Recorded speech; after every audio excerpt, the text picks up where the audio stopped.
So for those that were unable to make it today, we're going to record the slides, and you can follow along with Dr. Karim's narration thereof. But I'm very happy that you all have taken the time to use part of your afternoon to listen to Dr. Karim speak today about these 5 ways to make an impact on global health. Normally, I make it a point, if I am introducing someone, if I'm introducing any speaker in any event that I am a part of, not to read off of any type of notes. And one of these reasons is I have come to know this invited speaker. I've come to know this individual, and so I can speak from memory. I can speak from my experience of interacting with them about their accomplishments. However, after learning more about Dr. Karim's accomplishments, I wanted to make sure to write down these few things so I did not miss anything. So, Dr. Naz Karim is an assistant professor of emergency medicine at the Warren Alpert Medical School of Brown University. She is also the director of the Global Emergency Medicine Fellowship at Brown University, the first of its kind, right at the university. Dr. Karim has presented emergency medicine topics at international conferences in Nicaragua, in Rwanda, Ecuador, and Egypt, amongst others. And her educational endeavors include the development of the first emergency medicine curriculum for residents in Rwanda. Topics she has authored, and that is in the development of the first emergency medicine curriculum for emergency medicine residents in Rwanda, include management of abdominal pathology, principles of trauma care, understanding chest and pelvic radiographs and traumatic injuries, burns and electrocution, introduction to dental anatomy and dental emergencies, joint pain, and spinal cord emergency. Is that correct? That's right. You understand why? Now I wanted to write all of these down to make sure we had this. So in the development of the first emergency medicine clinical care guidelines in Rwanda for physicians in that country, Dr. Karim was the author, the original author of 12 of those chapters. I really could go on and on about her research accomplishments, about her academic accomplishments, about what she has done in her time as a physician.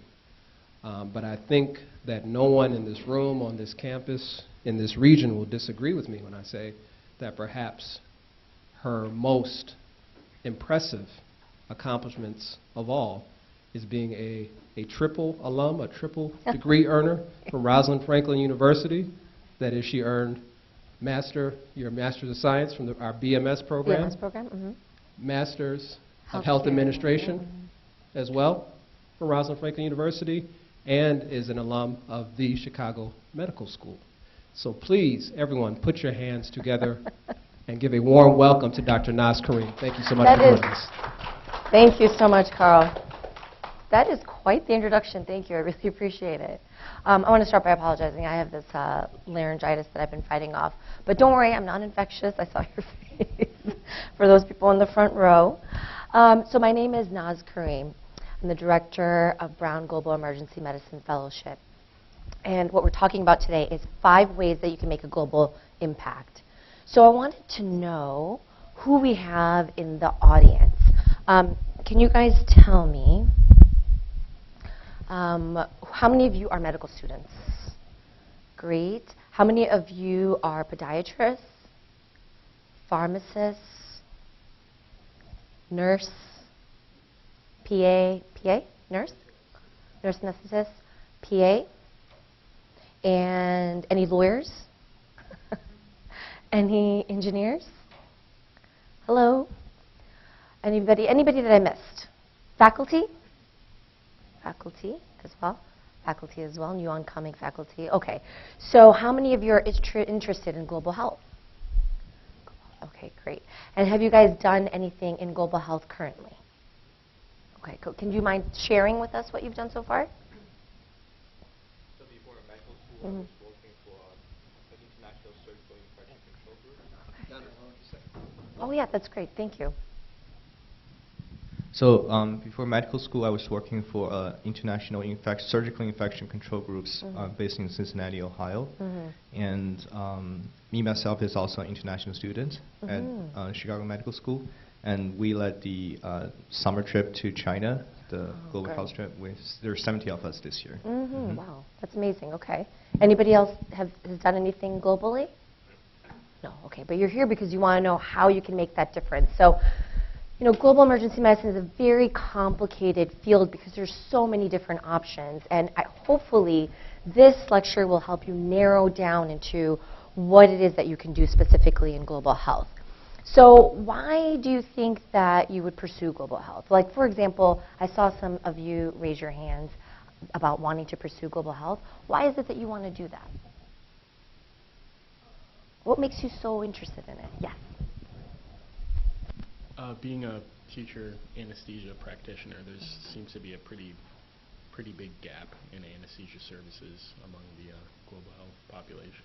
That is so true. Actually, we were just talking about how at Entebbe Regional Hospital, there might be 3 anesthesiologists that will be coming in. However, it's been quite some time since that discussion has been had. And so they're really looking for anesthesiologists to come and help, at least temporarily, until they have their own anesthesiologist.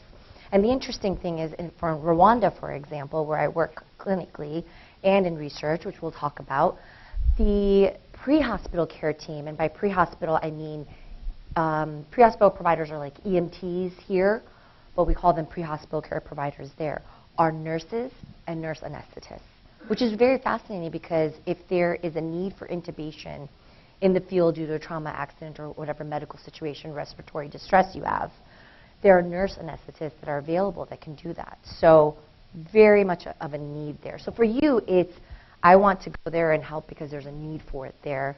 I can use my experience. So that's good.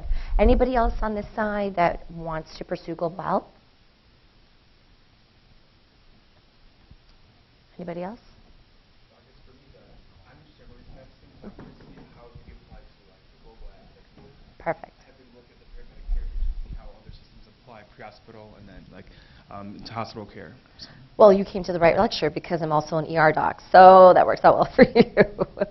So one of the reasons that people tend to pursue global health is exactly what he had mentioned, is that there is a need for care. We'll talk a little bit about what the physician discrepancy is in the US compared to Rwanda and what a vast difference that really is. So there is a definite actual physical need to be there. However, I think that when I first got started, I just felt that there's a passion for global health. I'm not really sure where that comes from. I just know that I wanted to work globally and that as much as I can help here, there was a greater need abroad. And we'll talk about also how you have to be careful on how you work globally. So I'd like to stress that if you want to work in global health, try to have that passion for it. Think about what makes you tick on a daily basis. When you get up in the morning and you come to your classes and you're trying to stay awake in your medical courses and lectures, what gets you exciting? Why are you not falling asleep? What's that passion inside that makes you get up in the morning? And think about, does that apply when I think about global health? That's how you'll know if you want to go into this field. Okay, so for me, I was searching for my passion as a little kid. That's me. And this is clearly in my Bollywood days when I used to wear my Indian outfits. And then I was just thinking back on why it is that I wanted to pursue global health and specifically global emergency medicine. And there were a lot of traumatic accidents that had occurred in my family when I was a child. And my father had told me about some of the things that had happened to him and his family while he was in Pakistan. And they were in rural regions at the time, and how they had very limited access to medical care. And I think that's where all of this really started to brew and to begin. So I had a very complicated path to global emergency medicine. And I just want to point out to you guys that your path might be just as convoluted. It may be different. Not everyone's going to have this same pathway. And whatever pathway you end up choosing will eventually be the right pathway for you. And also, if something in the future occurs where you go into a global emergency fellowship and you feel that it might not be the right thing for you, then you can go on to pursue a different type of fellowship. You always have a choice in life. If you feel like this is not making you tick in the morning, that this is causing more stress in your life than happiness, then there's an option for you to pursue something different. So my pathway was really convoluted. I began at the University of Texas in Austin and pursued my biology degree there, and then got a concentration in neurobiology, but I was also interested at the time in Islamic study and religion theory. So I was kind of all over the place in college. And I then went on to pursue my biomedical sciences degree here at RFUMS, which this has been such a great experience to come in and see. I used to sit in this class in the front row, actually. So it's been really wonderful to be here. So I pursued my biomedical sciences degree and then went on to the Chicago Medical School to obtain my MD and the Master's in Healthcare Administration. And I thought, how am I going to put all of these things together? How am I going to put administration, biomedical sciences, and my medical degree together? So that was something that I was thinking about as I was graduating in 2011. And in medical school, between my first year and my second year, M1 and M2 year, is when I thought, I think I just need to go somewhere else. I need to see if global health is the right thing for me. Because at the time, I didn't know I was going to be an emergency medicine doctor. So if you're early on in your careers, you want to get a feel for, is global health the right thing for you? And I think the best way to do that is engross yourself in the field. And by saying that, I mean, go ahead and go abroad and see if, one, you can handle traveling for such a long period of time, being away from your family, not having the necessities that you might, in the comforts that you might have at home, seeing if when you treat patients medically abroad, how different it is and how difficult that can be emotionally. Can you handle something like that? So for example, I decided to climb Mount Kilimanjaro in Tanzania. And really in that experience is when I realized that I definitely wanted to be abroad. There were a lot of injuries that were occurring on the mountain itself, and there was very limited access to care. At the time, the nearest hospital was 100 miles away. So imagine climbing this mountain and someone has an open femur fracture. And I'm one student, so I'm not jumping in at the moment trying to pull traction. And there's no doctor on the mountain.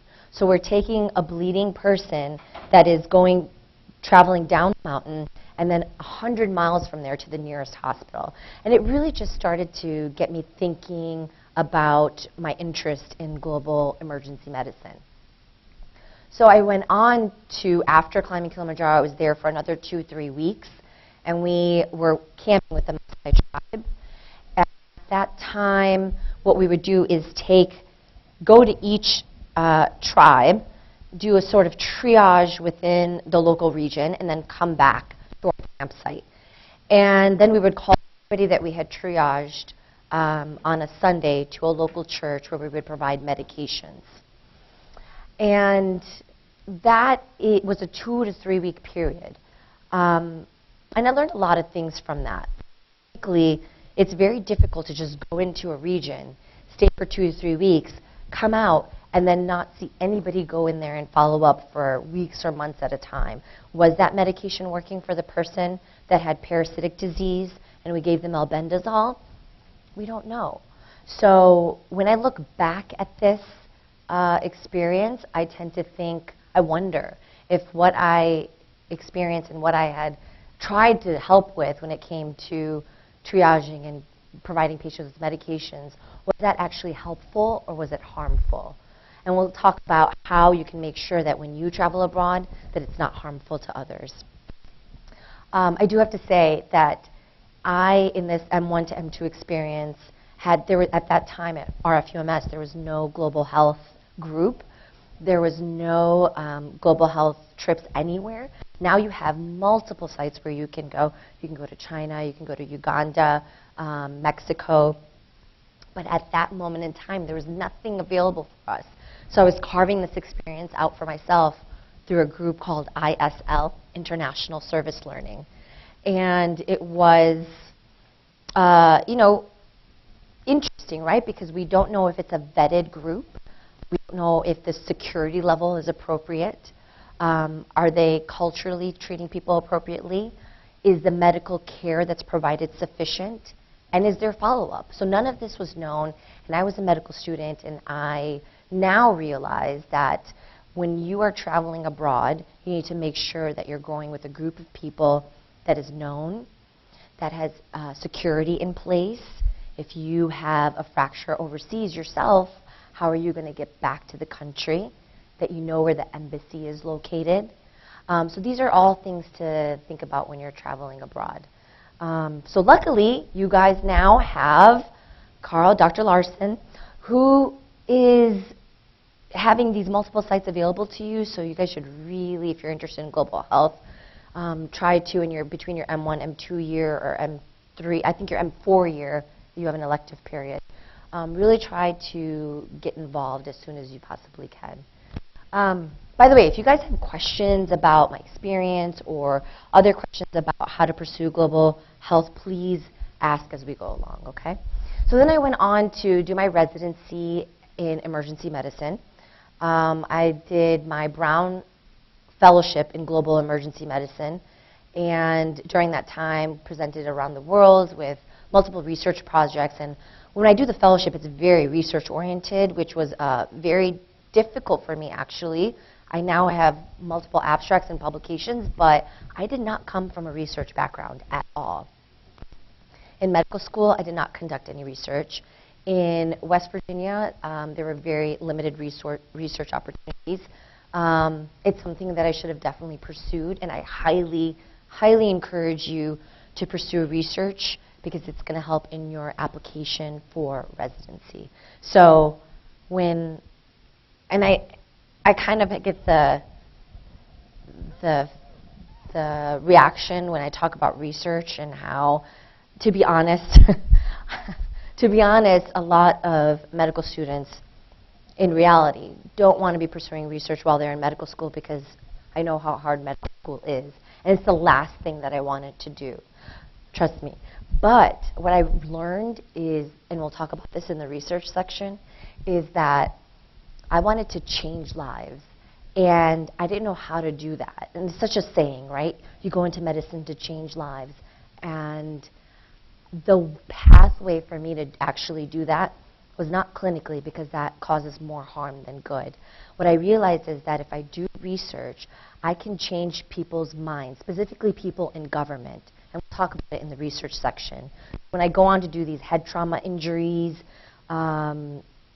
research on why you should wear helmets because it prevents significant head injuries, taking that manuscript to the government and Ministry of Health in Rwanda and showing them how it affects patients' lives, what the morbidity and mortality is what got them to change their minds so that they can change the law to make sure that every motorcyclist has 2 helmets in place for their ride, one for themselves and one for the rider, which then decreases morbidity and mortality of head injuries in Rwanda.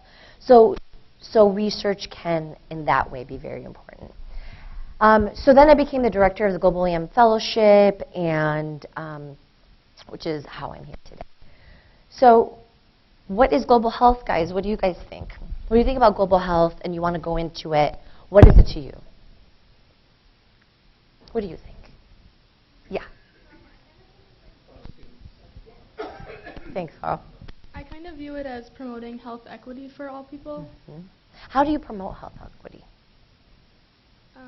It's a difficult question. Or it's complicated. It's complicated. Very true. And let me add too. Great response. Yes. Health equity. Health equity is a great response. Anything else? What is global health to you? What do you guys think? Yeah. I personally kind of want to use this as an opportunity to enrich my own knowledge. Because there's, in the U.S., we only see a certain spectrum of disease, but if you go to different places, you're able to see how they present in different populations. and that can help us to gain further understanding of them, because in the future everything's going to be all together with the transient globalizations. So we will be seeing patients that's presenting symptoms and diseases that we didn't see in textbook. Right. And this will be a great opportunity to learn, and then to learn from each other, basically. That's very good, and what you said in the very end is very important. It's about learning from each other, which is very important. When we do global health, what we think about is multiple different things. We think about learning from each other, making sure it's a two-way street, not just a high-income country going into a low and middle-income country and bringing their agenda just because they have funding. That happens all the time. It's to make sure that there is global health equity amongst groups, making sure it's a two-way street. And some of the big things that I think we see here are collaboration, so not creating those silos. Sometimes, especially in academic emergency medicine, because I come from Brown University, we go into Rwanda to work, but we see multiple other universities that are doing basically the same thing that we're doing. We should really be collaborating when it comes to that. And I'll give an example. I'm teaching a World Health Organization course called Basic Emergency Care, or BEC. And it's supposed to train emergency providers, emergency care to first responders, people who are on the ground in the area of a traumatic accident. We train them to stop the bleeding, for example, hold pressure. If there's an open fracture, you might want to hold traction, make sure there's a pulse.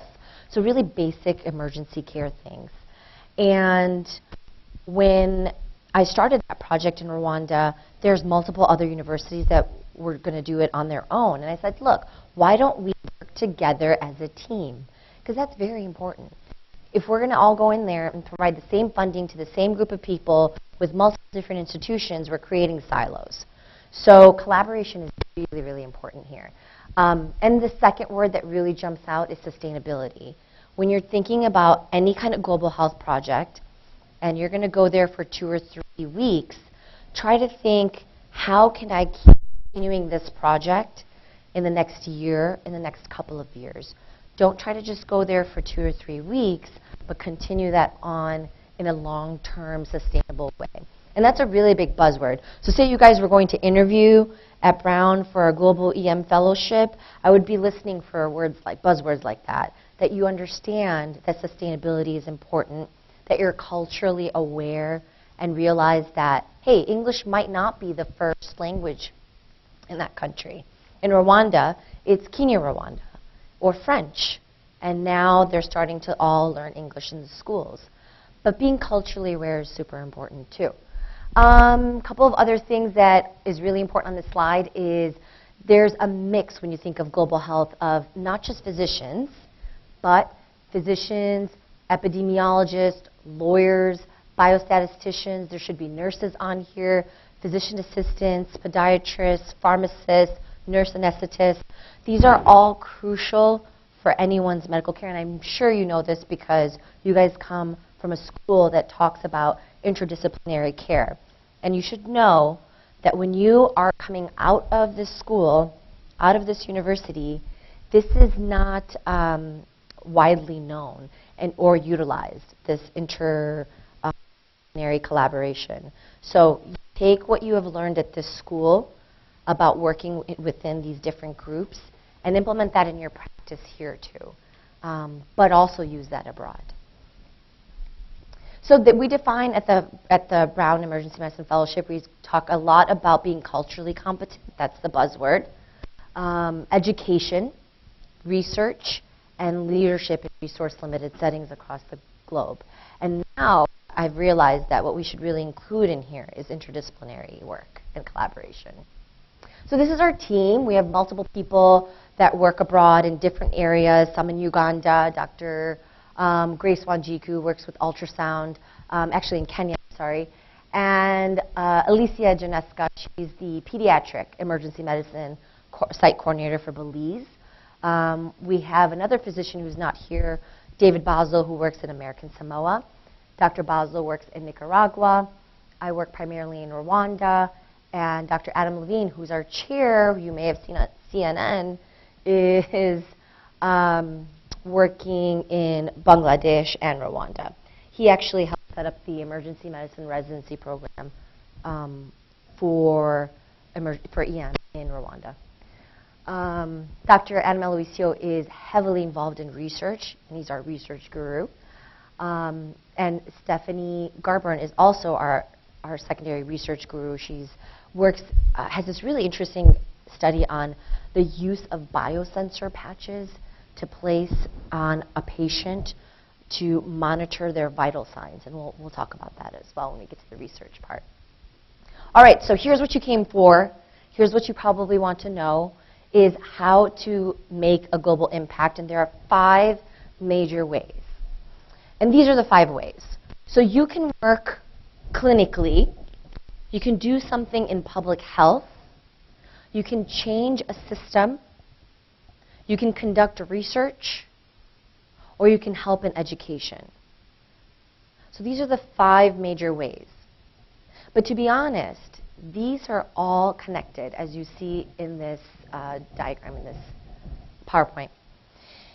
I would have to say that you can't work in any of these in a silo. If you're working clinically, you're probably going to involve a preventative measure as public health.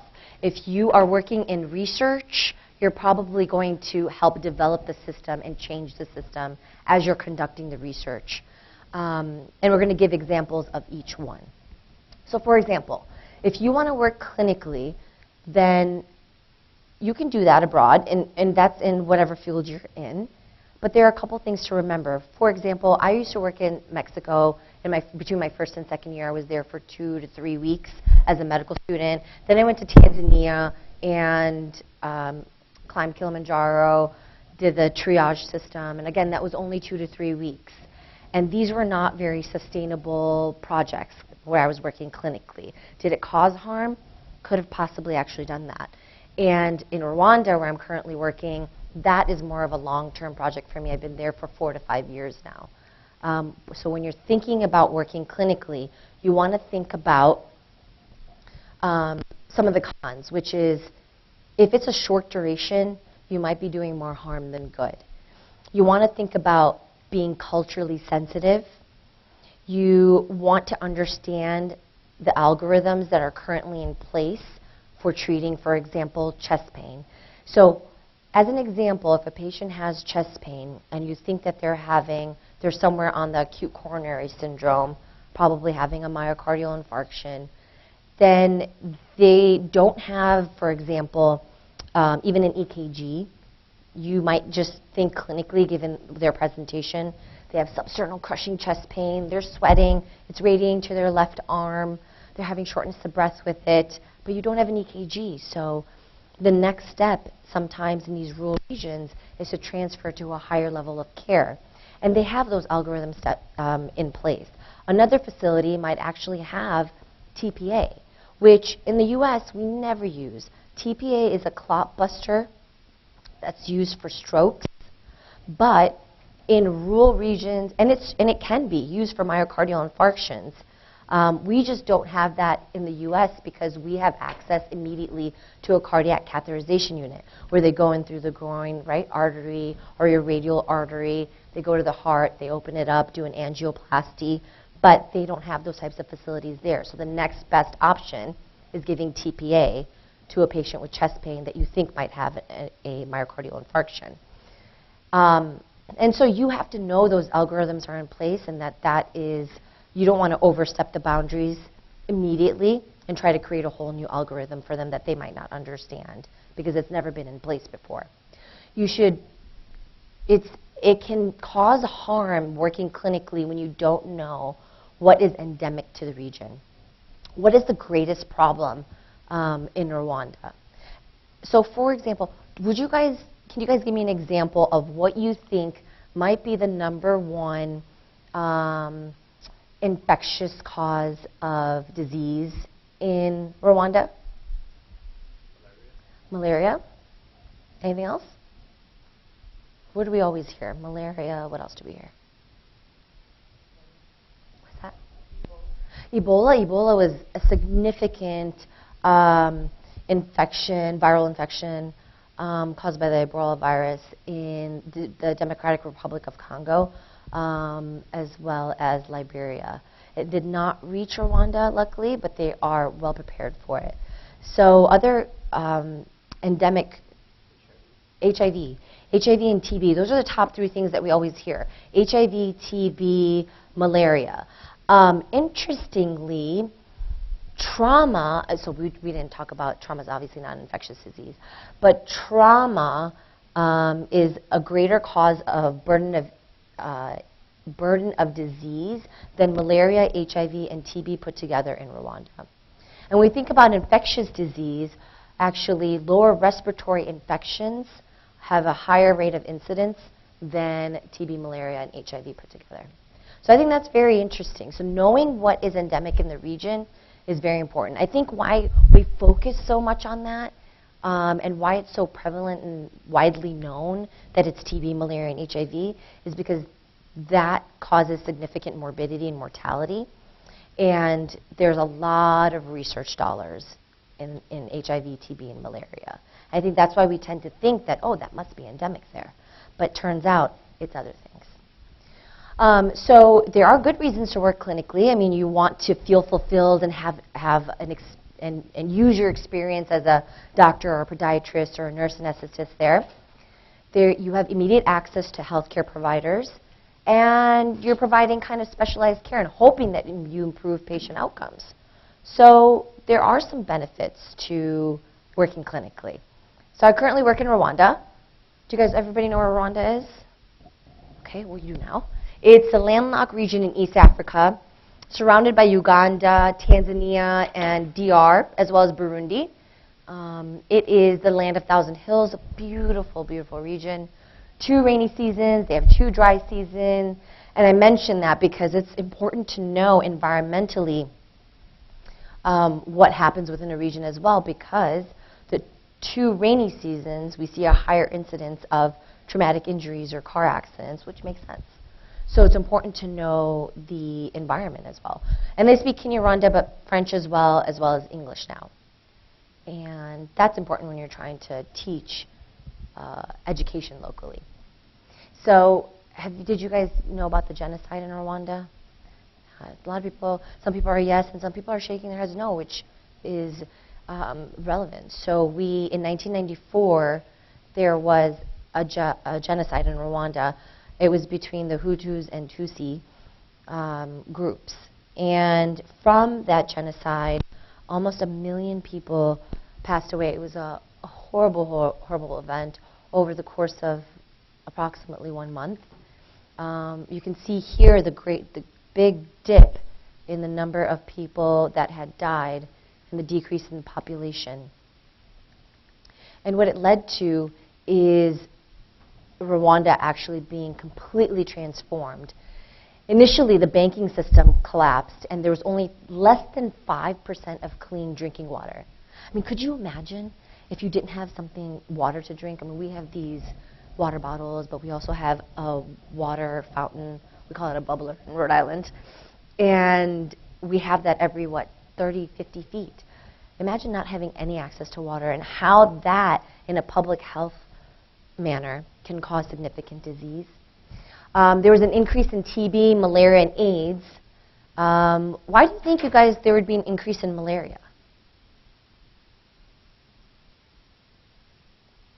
Where does the malaria come from? How do you get malaria? Mosquitoes?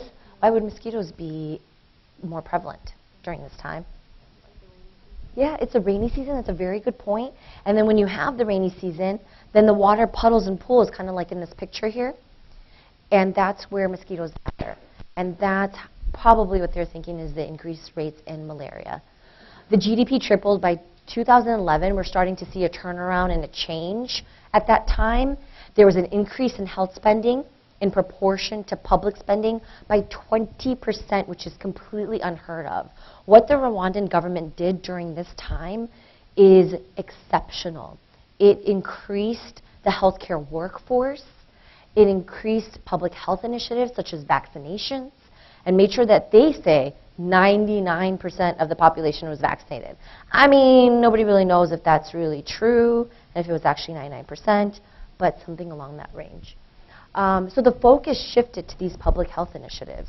And this, I got my master's in public health at Brown, and I didn't know how to make it useful or really see its effects until I learned this, which is the global public health initiatives in Rwanda. If you had implemented just giving nets to families, it had decreased malarial rates. You can see from 2000 to 2010 how they increased their public health initiatives. Here, married women were using modern contraception. How many of those increased? We see deliveries at healthcare facilities increased, which is very important because normally OB-GYN issues in low and middle income countries are very difficult to treat because you have pregnant patients that are delivering in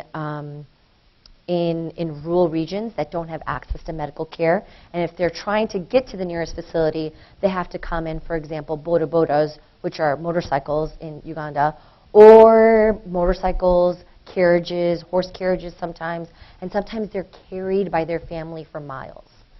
And so deliveries at healthcare facilities increased. Now we don't know if this also improved patient outcomes, so that is something to look into. Children that were sleeping under insecticidal nets increased, and children being given basic vaccinations, you see that approaches, they said, almost 99%, which is about close to that. So in 2012, the Human Resources for Health in Rwanda, which is a part of the Ministry of Health, set up this program that brought in multiple clinicians and academic groups from the US to help create subspecialties in Rwanda and to improve and increase the healthcare workforce. So the healthcare workforce initially, there was 432 physicians per 1,000 compared to in the US really it's much, much, much higher. And they increased that from 432 to 3,647. And you see, this is actually not the right color group, but you saw that significant jump and significant increase in the healthcare workforce in physicians, nurses, and midwives over a short period of time. And so we established the first emergency medicine residency program in Rwanda, which allowed for general practitioners who had no emergency care training to now be specialized in emergency medicine. And so you see here, this is one of our residents, Gabin, who is a phenomenal person. He has not only trained in the first emergency medicine residency program, he graduated this past summer and went on to do a fellowship in Canada in critical care. He was the president and founder of the Rwanda Emergency Care Association, which is called RECA, which basically creates emergency medicine conferences, workshops, and makes sure that the ER residency is sustainable and stable, and it's going to go on in the future. So that's doing an intubation. So that's some things you can do clinically. You can definitely, you see here, this is Dr. Nora Rosenberg, who was a Brown faculty member who, through the HRH program of Rwanda, for a year and a half, worked clinically in Rwanda. So that's something you can do. You can take that time away if you have, and he actually brought his family with him. He brought his wife, who got a job there, his 2 children, went to school there. It was definitely a possibility for him and his family. Those are discussions that you're going to have with your family members. So if you work clinically, you should really do it for a long, sustainable period of time, or at least consider 3 to 6 months. Okay? You can also work in the public health field. We're talking about what are the ~1 causes of infectious disease. If you look at high-income countries, that would be us. The first 3 are heart disease, stroke, and Alzheimer's disease. This is according to the World Health Organization in 2016. And if you take a look at low-income countries, the top cause, infectious cause, is lower respiratory infections.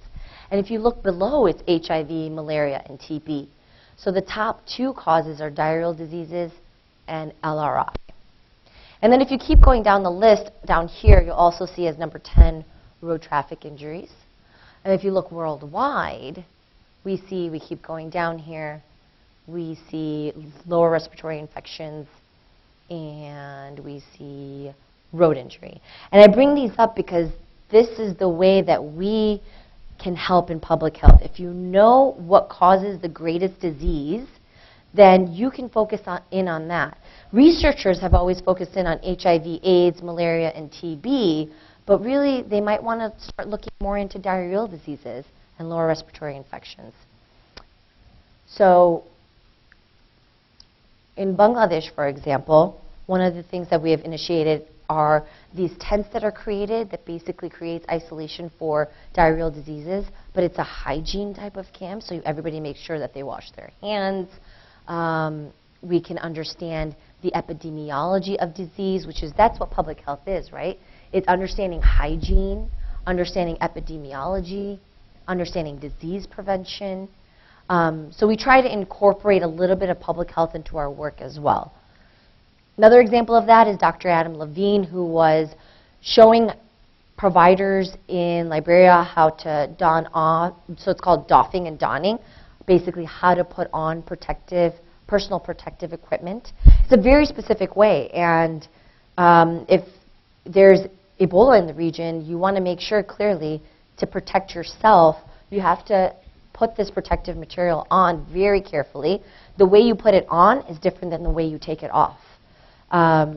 So that is one example of public health initiatives in Liberia. Another example is the public health initiatives that have been taken on by a particular group called Partners in Health.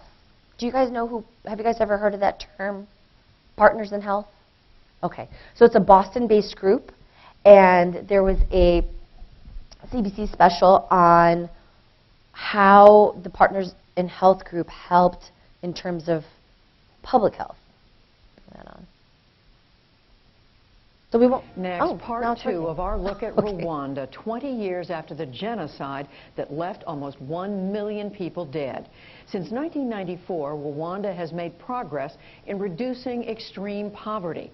Healthcare has gotten special attention with the help of a Boston-based organization. Special correspondent Fred. Reticent aid groups. One of them is Boston-based Partners in Health. Dr. Peter Droback heads its Rwanda office.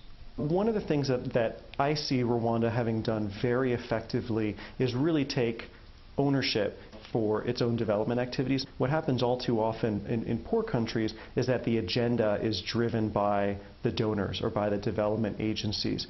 Despite meager resources, he says, Rwanda has built a new healthcare system. Rwanda has a severe shortage of doctors.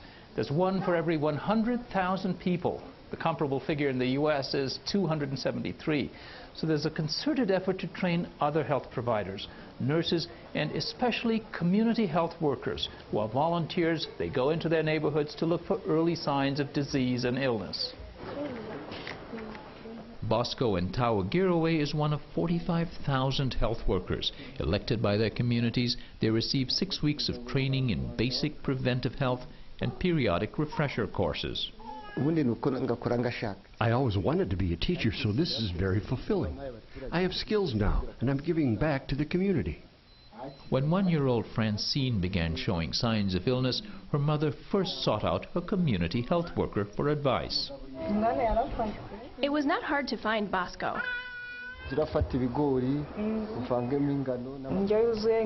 He advised me to grow a kitchen garden to grow more fruits and vegetables. He also took mother and child to the regional health center where Francine was treated for malnutrition, one of many conditions that can be diagnosed and treated before they escalate, says Health Minister Binagwaho. They can treat 80% of the burden of disease at community level. That's really important. They can treat 80 to 90% of diseases at the community level. You guys can If you take an interest in public health, you'd probably want to do something like working with a community health worker who lives in the region, because you need that local support, the person who knows the local language and customs, and then go out to and do outreach programs, basically, education programs, preventative programs. So that is how you can help in terms of public health. Then 2 other ways that you can make a global impact is through systems development and education. And I put these 2 together because they really go hand in hand. And I'll give you an example of that. When we created the first Rwandan emergency residency program, and we graduated the first class in 2019, we taught workshops, which included, as you see in the picture, an orthopedic splint lab, and multiple different types of workshops, just like that, intubation and airway workshops, but also helped develop the curriculum. So you could, if you had an interest in education, you might want to consider getting a master's in education. You can do it online, or you can do it at any other university. And then really focus your career specifically on curriculum development, for example. So what that actually involves is creating multiple PowerPoint slides with Word documents that have objectives in place and talks about, for example, spinal injuries. Then you create a whole PowerPoint presentation on spinal injuries. And then you deliver that presentation. And another example is creating, one of the things that I did was create an emergency medicine guidebook for general practitioners that lived in rural regions. So we basically took together everything about emergency care and put it into a small sort of portable book, and they're able to just open that at bedside and they can reference it as needed. You could also consider doing ultrasound, and I would say as medical students, if you guys are interested in ultrasound, try to get that hands-on experience right now, because there's a huge need for that abroad. There's no access to x-rays or CTs, but ultrasound gives you a bedside diagnosis. For example, if you have a large gallbladder infection, cholecystitis, you can easily diagnose that on ultrasound. And 2 groups that are working on that is PURE. PURE is Dr. Trish Henwood. She is the co-founder of PURE Ultrasound that works in Rwanda, but also other locations throughout the country, throughout the world. And Dr. Grace Wanjiku, who works in Kenya. I particularly work in the pre-hospital setting, so I train pre-hospital care providers.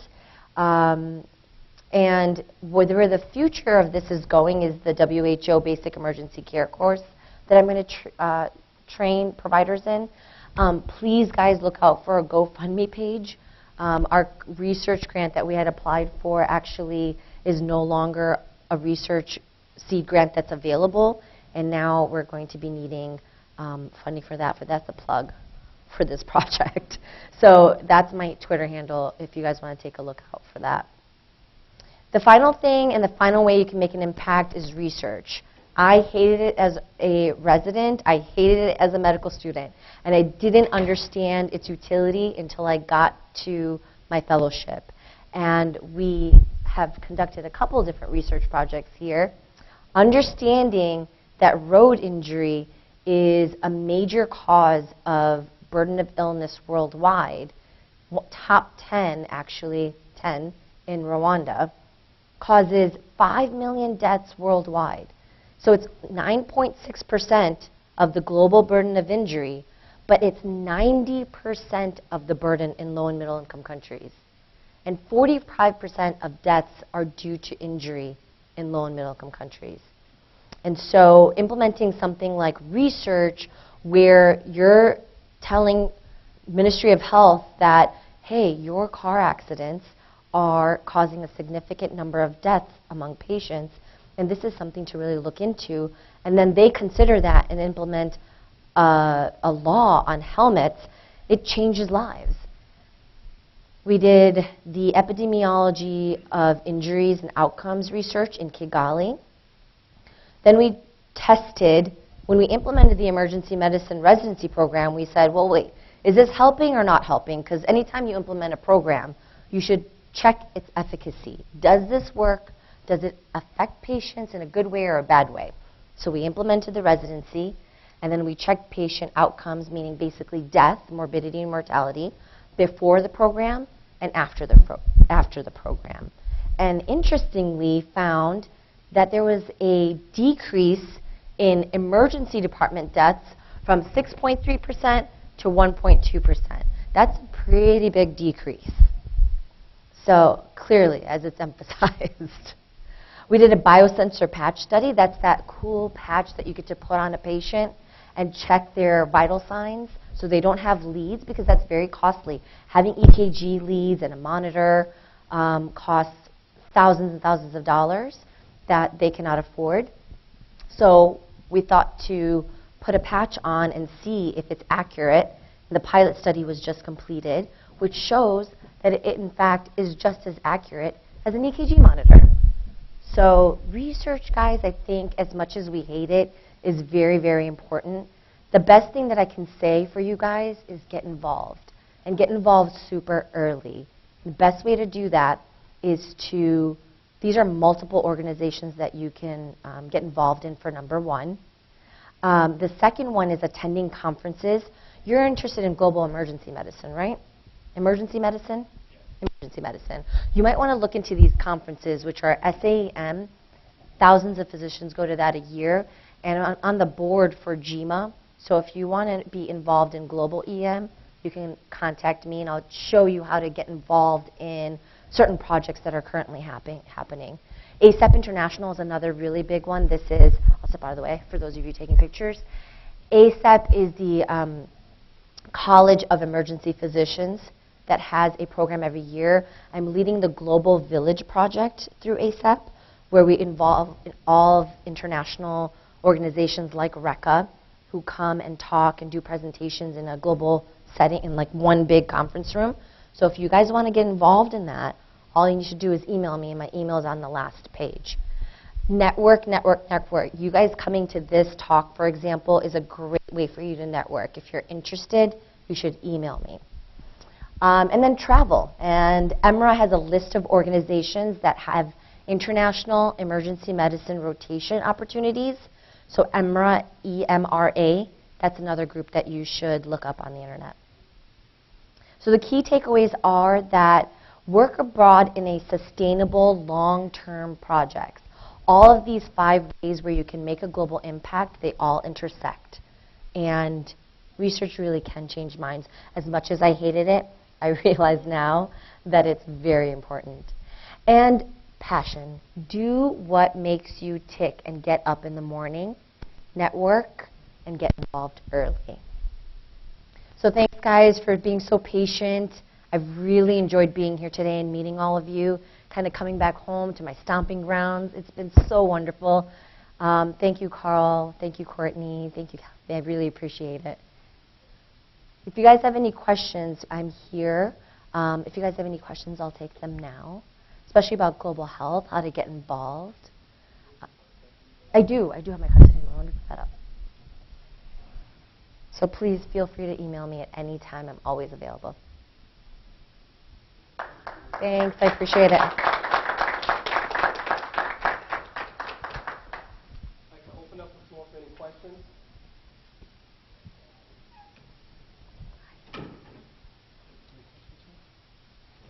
If there are no questions, I want to maybe ask you if you could speak back to a comment that you made earlier today about interprofessionalism in your professional life and how it relates to your training here at Rosalind Franklin. Right. I mean, the interdisciplinary work has been so huge. I think that when I worked overseas, I realized that you need to really work together as a group and include pharmacists, nurse anesthetists, and everybody within to really improve a patient's care.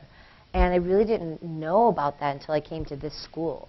So really take what you have learned about interdisciplinary work and carry that on in your future careers, because that's very important.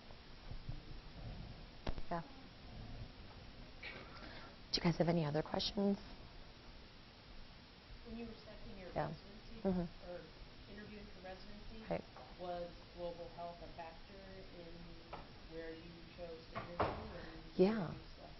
It actually was a factor, and West Virginia did not have a global health program at that time.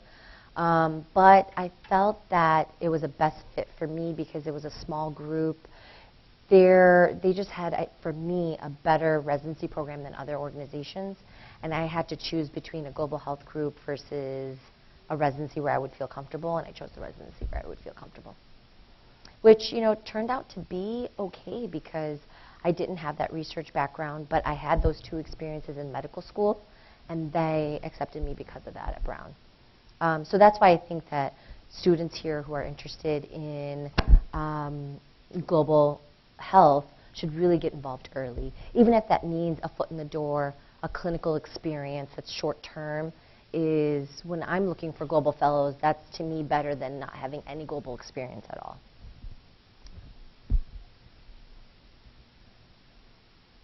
Any other questions or comments? Great, thanks so much.